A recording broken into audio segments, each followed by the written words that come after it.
Hi there, Good Golf here, and I'm excited to give you a preview of the Foliage Renderer Deluxe Shader. Ellen from Dicewrench Designs gave me preview access to the package, and I decided to do a rerun of the Foliage Renderer video, focusing on improving performance even further. I have been using NatureManufacture Forest Environment for this demo, and this time I will compare Foliage Renderer with and without the Deluxe shader applied. While the 4K demo scene runs in the background, I can already say you can save 10 frames per second when applying the shader to this vegetation and props using UltraLite mode. In a minute, the demo will switch to 1080p, and there you save about 30 frames per second. In the original video, I switched off props and vegetation to reduce the draw calls and improve the performance. In this video, I kept everything switched on, and as you can see in the profiler stats, in the left, applying the Deluxe shader does not reduce the draw calls. So, how does it improve performance then? Basically, the shader outperforms the original NatureManufacture shaders in the scene by using less texture samples. In fact, the UltraLite option only uses one sample from a packed texture to paint it. Does this affect the visuals? Of course, there is no freebie solution to increase performance without taking a hit in the visuals. However, the Deluxe shader has lots of features to smartly render the vegetation and the props. At the end of the video, I will show a few tips from Ellen to get close to the original visuals. And in some cases, like tree trunks, you can still use more expensive options, with 2 or more samples from the textures, to improve the visuals. I think in these cases the shader will still outperform many other shaders. What I also want to make clear is that I focused on performance in this video. There are lots of other features in the shader I'm skipping today, like applying aligning meshes to terrain, applying frost and wetness, and all kinds of fading options.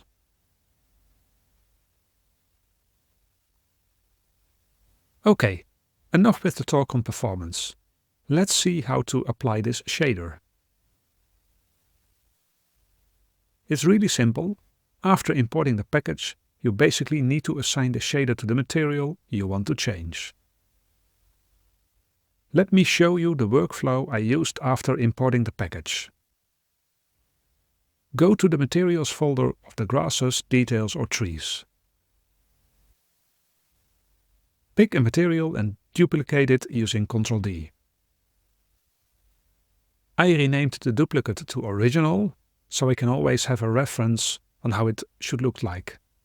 Also, that way you can quickly revert back to the original. Go to the original material and check the 2 textures you need for packing. The albedo color texture, in NatureManufacture assets that will be the one with the BC suffix, and the normal map texture. Create a texture packer config so we can create a packed texture from these albedo and normal textures. Now you simply follow the directions from Ellen's video on the texture packer config. Create 2 input textures and assign the albedo to slot 0 and the normal to slot 1. Create 1 output texture and assign the channels in the order shown in the video. Red is index 0, channel G. Blue is index 1, channel A. Green is index 0, channel A. And finally alpha is index 1, channel G. In the documentation of the shader you can find the explanation for these settings.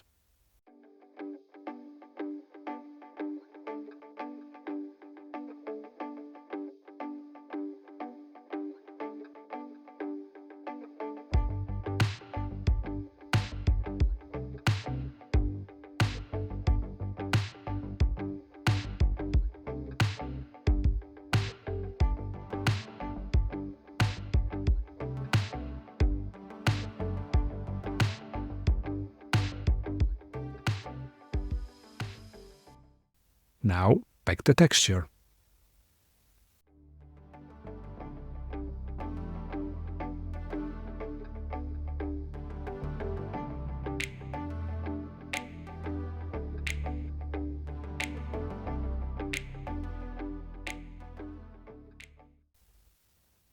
Once the texture is packed, you can go to the original material and change the shader into the Deluxe Shader.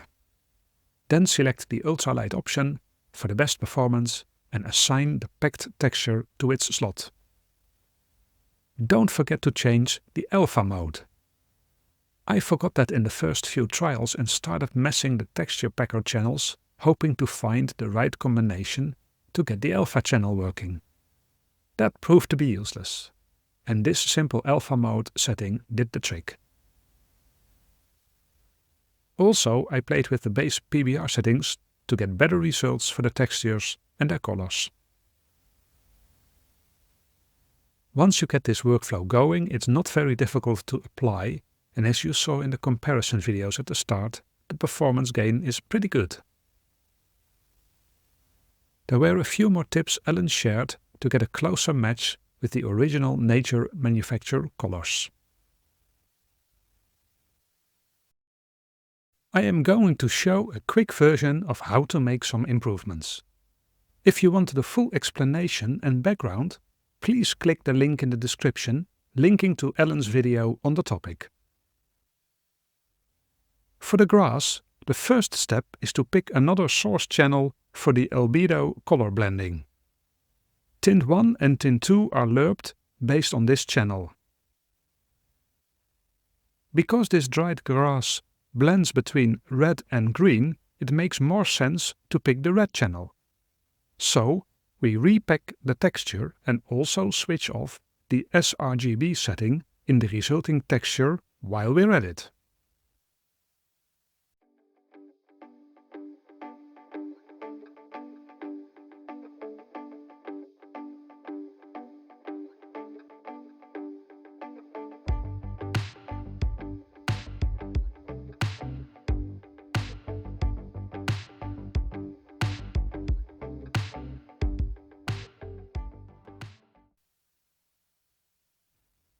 As you can see, the result is already much better. However, we can do some more optimizations. We increase the alpha threshold, set a low smoothness, and keep the occlusion at 1. The normal mode we set to bush.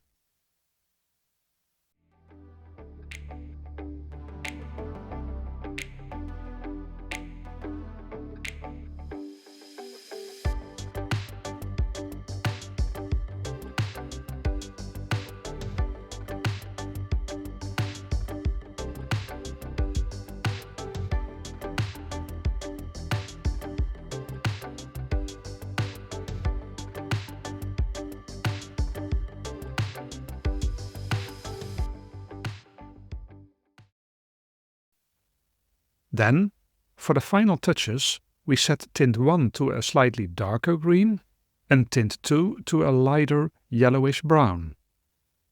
The ramp values for both tints determine the lerp curve, so we change these a bit to match the original better. The normal strength can be increased a little too.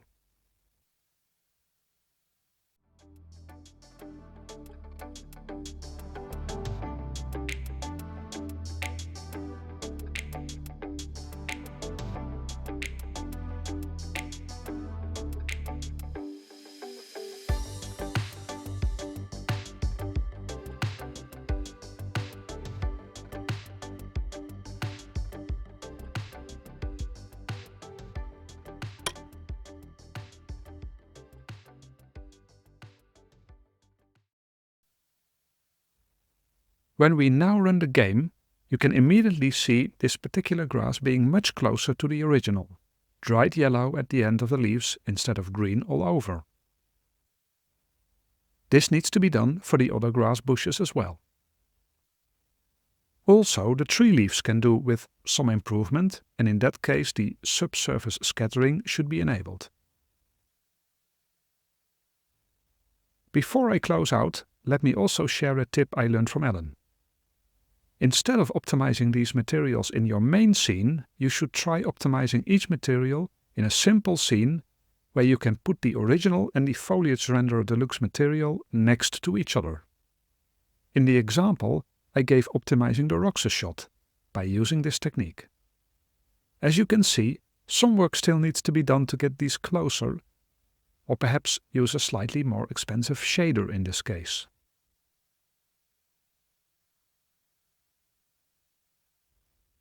Okay, I leave you with a short clip of a scene where I made the first round of improvements. As you can see, it is much closer to the original NatureManufacture shaders version.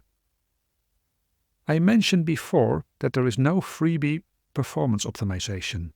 However, this comes pretty close if you are willing to spend a little time on the optimizations. Effectively, using the Deluxe shader creates more value for your other assets. For example, you can use the original NatureManufacture asset as a high-quality asset in your games, as is. If you need a higher performance version in a game, you can do that using the Deluxe shader. Sounds like a win-win to me. Okay, that's it for now on the preview of Foliage Renderer Deluxe Shader, and I hope you liked this video. If so, then please give it a thumbs up and subscribe to this channel. Thanks for watching.